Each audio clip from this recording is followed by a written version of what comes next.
Okay, so welcome everyone. Thank you so much for joining us today during your lunch hour. My name is Mariah Bruner and I am UCA's Wellness Coordinator and I serve faculty and staff.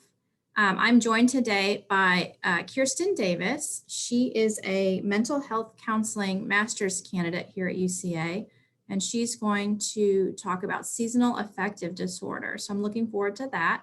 Just a quick note that BeWell participants, you can earn 5 lifestyle rewards for this session. And at the end of the program, I will let you know how you can do that. So hang in there till the end and I'll give you instructions. So without further ado, Kirsten, you have the floor. All right, thank you, Mariah. Can everyone hear me okay? Yes, perfect. All right. So yes, today we're talking about seasonal affective disorder. And are we moving forward? Here we go. Okay, let me see if I can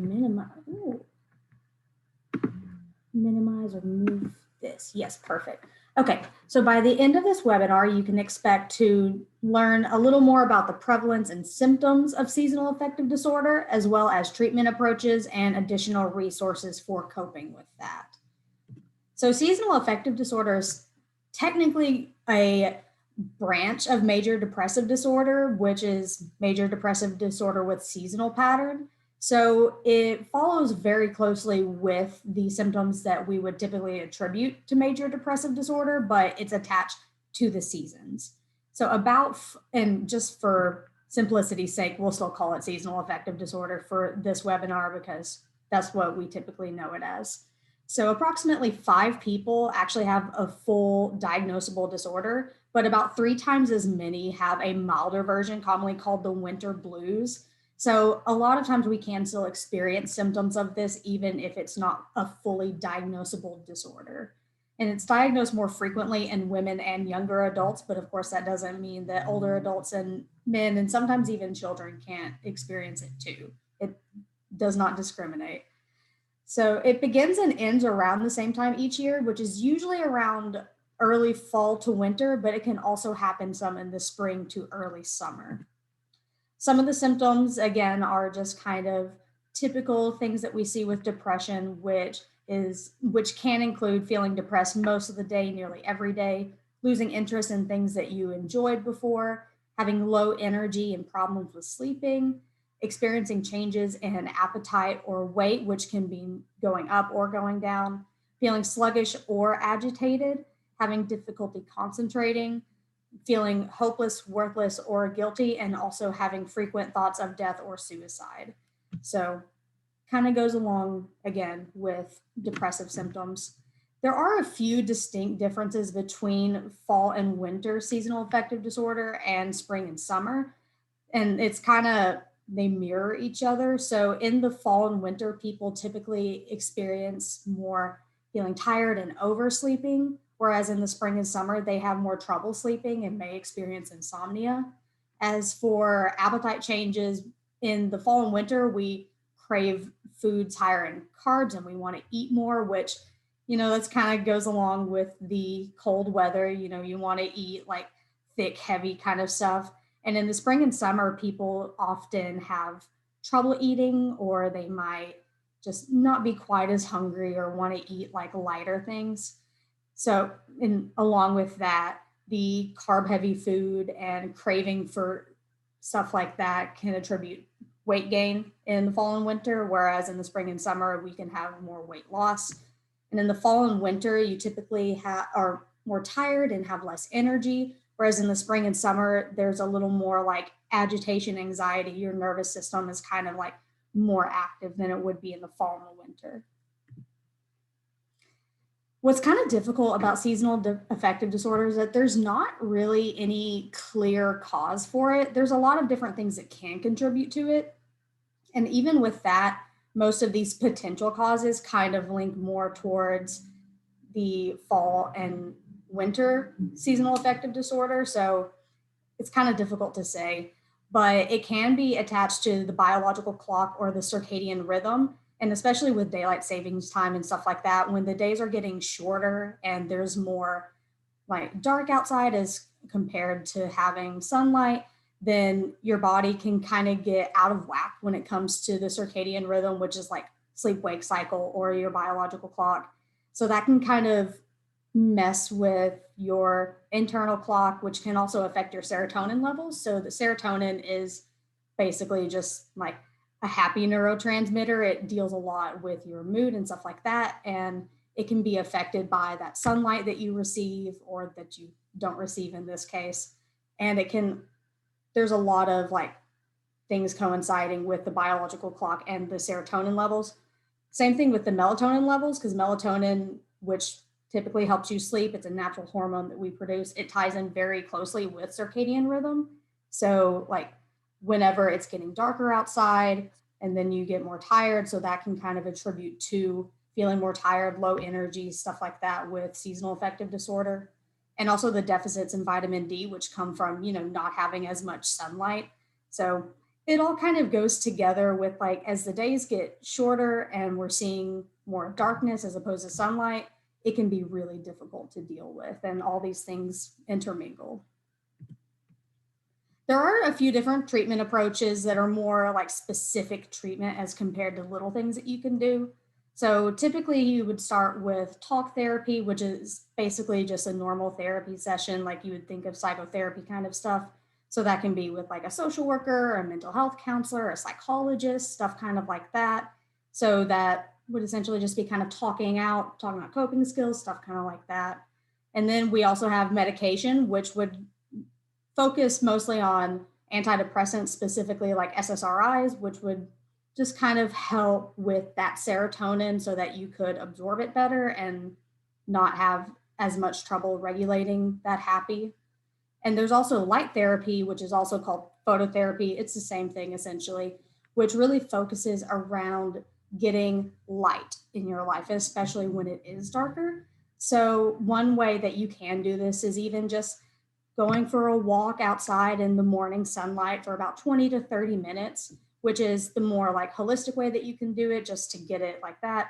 But they also do make light boxes, which kind of simulate that sunlight, but without the UV rays. So sometimes people who have like a lot of struggles with SAD, they may get the light box and then they can sit in front of that for 20 to 30 minutes a day. And that helps them feel at least a little bit better.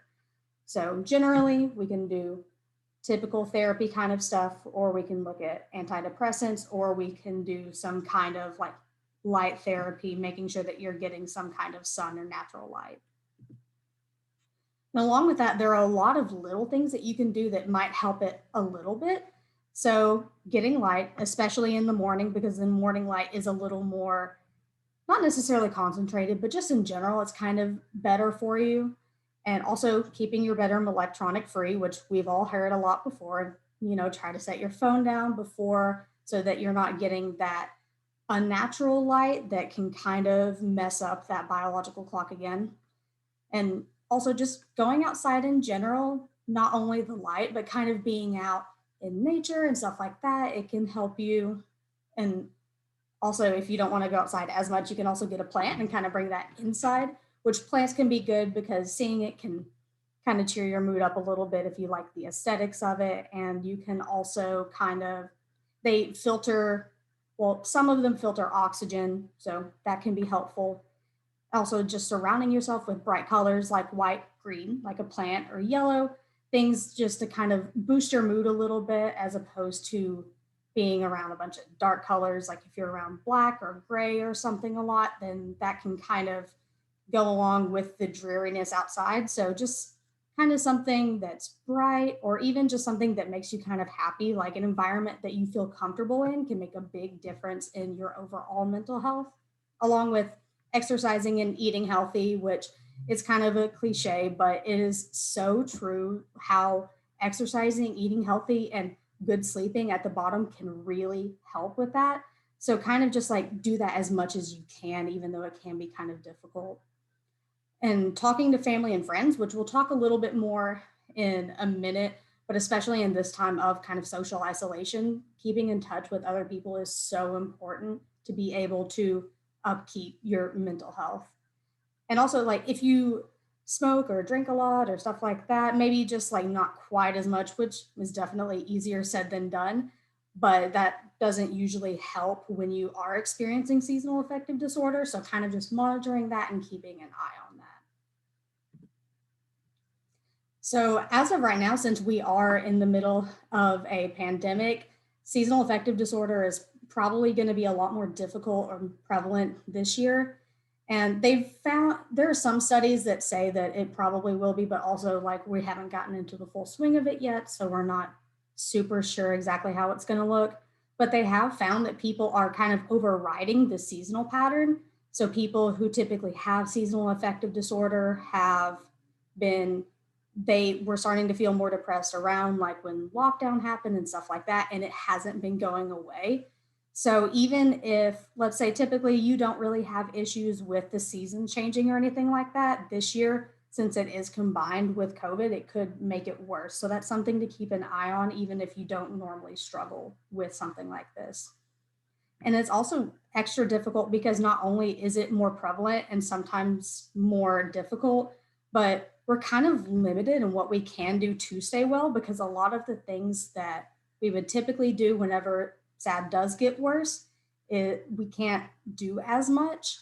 So, and even with that, like things that you would typically do when you get more down and when it comes to the winter, kind of already started to do it at the beginning of the pandemic when we had to stay around more. So it might not be working as well.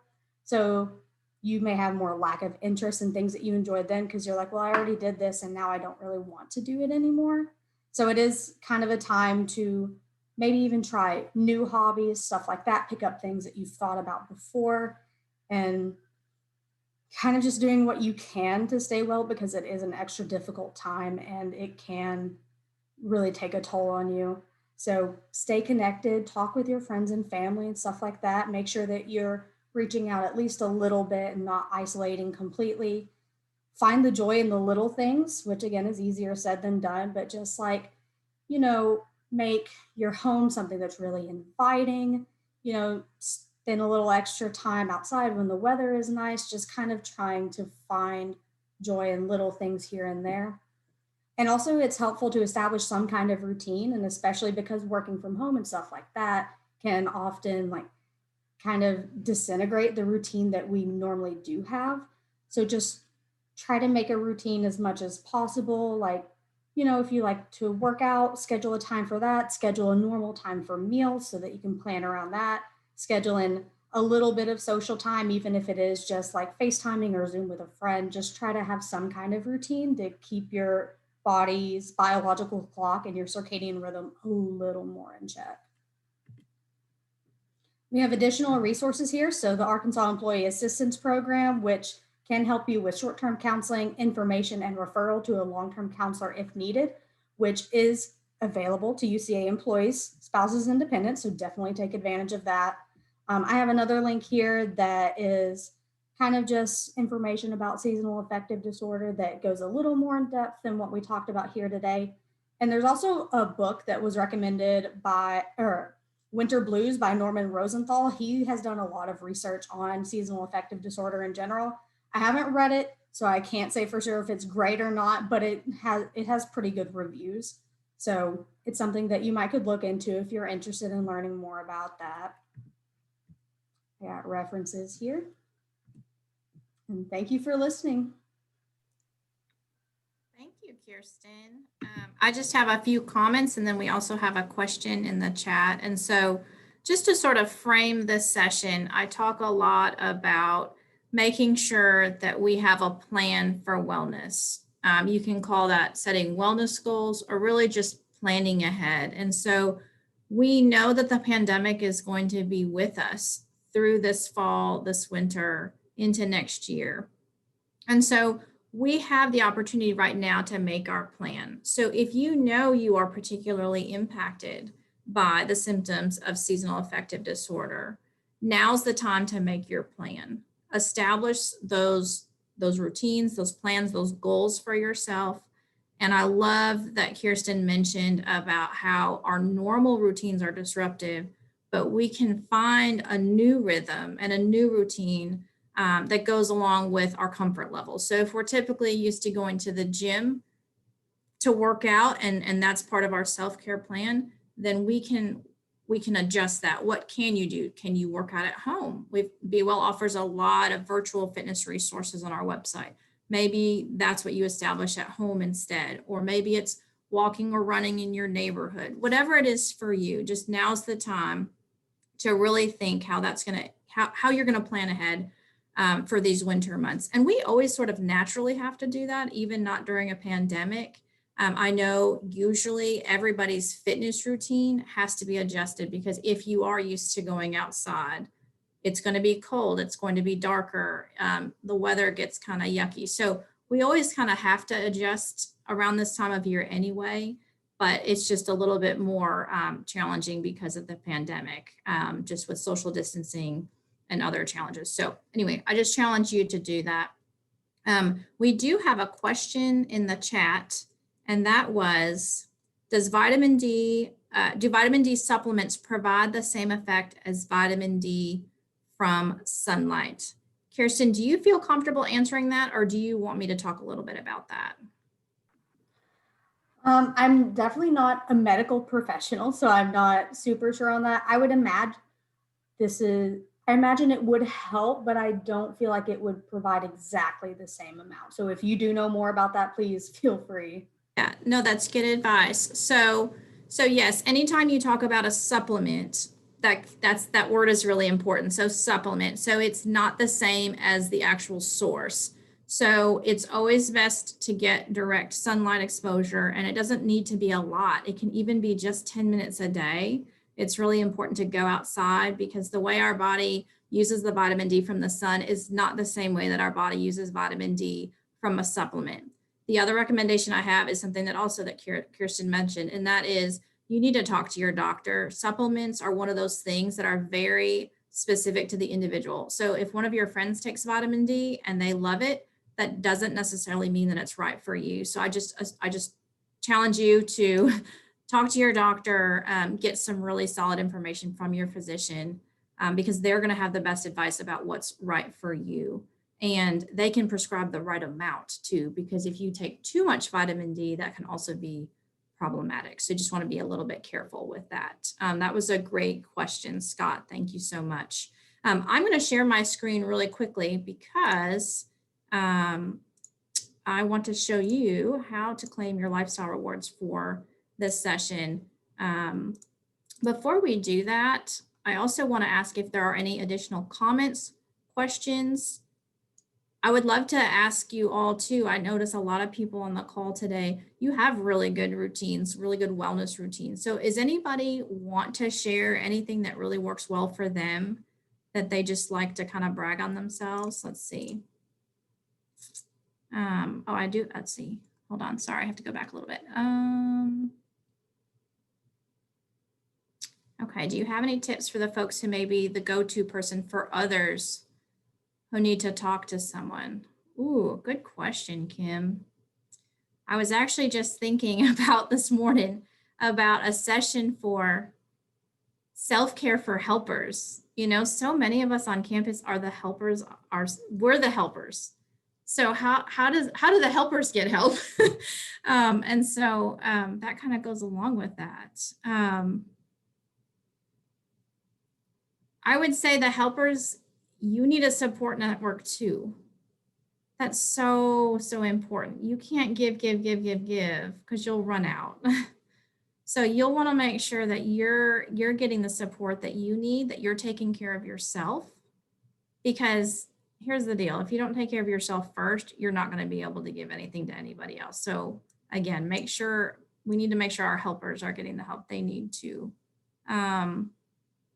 Let's see. Exercise is always wonderful, Donna. Yes. Doing puzzles at home. Maria, I love that you said that. Keeping our minds active in those downtimes that we naturally have, particularly over the holidays, is such great advice. And it can be something simple: jigsaw puzzles, crossword puzzles, Sudoku, whatever works for you and is fun. That's a great tip. Meditation. Yes, Christy, love that. BeWell has a lot of free meditation links on our resources page, so definitely check those out. Someone said that they have started making homemade holiday cards, and that has really cheered them up. Tracy said that. Thank you so much. What a great suggestion. I love that. That kind of fulfills your creative need, and then it also is a way of spreading joy to others. I love that. Dr. Sobel says, make sure you have your own go-to person and set limits. Ooh, boundaries, very good. Yes, I didn't specifically say that, but that's so good. Get your downtime in on a regular basis. An example is set an hour before bed for just you. Love that. You guys are blowing up the chat with really good stuff. Kim says routine helps, exercise, meditation. For those who are servers, take time for yourself. She says she has to get away and do introverted activities so that I can have energy to help. Excellent. Love that. Patty says yoga, meditation, coloring. Yes, get one of those adult coloring books. What a great suggestion. Great stress relief. Limit television time. Yes. Media consumption can be very problematic, right? I mean, just by its nature, they want to get eyeballs to view. And so they're going to do anything to make things seem really important and really scary. And so you have to filter that appropriately. And you also need to limit that so you're not just stressing yourself out with just too much. Someone said lots of hot peppers. That's an interesting comment. You might have to expand on that. Sewing and knitting, yes. Do your crafts, do your hobbies. A good diet, excellent. Yes, we are what we eat. Feed yourself to thrive, absolutely. Play a musical instrument, love it. Watching TV, old comedies, laughter is great medicine. I totally agree. Those are great suggestions. Fantastic. I'm scrolling up because I feel like I missed something up here. Okay, no, I think we're good. And then the Arkansas State Parks, Carol shares, has a new passport book that you can stamp at each park. Take a hike while you're there. That is great. And Carol, I don't know if you were at our BeWell kickoff last week, but I talked about how BeWell has debuted a new lifestyle reward category. So we'll give you points for going for a hike at an Arkansas State Park or national park. We have 52 state parks in Arkansas and 8 national parks. So you've got lots of opportunity. You can stay socially distant. You can get outside, you can enjoy some exercise. So that's a great suggestion. Okay. Well, you guys just keep going in the chat. I can't even get to all of them. They're so good. It's a great job. While we wrap up here, again, as promised, this is the way to claim your 5 lifestyle reward points. So you can simply take a screenshot or a photo of this slide, and I'll leave it up here. Or if you prefer, you can email ucabewell@uca.edu and I can send you a certificate of attendance. But you don't have to do that if you just want to take a screenshot or a photo. But either way, you'll want to submit it on My Health Check 360 using the BeWell Education Sessions, support groups, or resource groups category. And if you're not familiar with this process, let me know, because I know it can be a little confusing, especially if you're new to the university. Let me know. I'm happy to help. And in the chat, I'm going to include a link to the program evaluation for today. It takes 1 minute to complete. We really appreciate you filling that out. That just lets us know how we do. I can provide feedback to our presenters as well. So if you could just click on that link and fill that out, that would be great. So I'm going to leave this up here. Let me check the chat one more time before we adjourn. Oh yeah, someone said NPR, streaming classical music. 24/7. Yeah, for sure. Good one. These are all really wonderful suggestions. And it makes me really confident that all of you do have a plan for this, what could be a pretty challenging fall and winter. So I applaud you.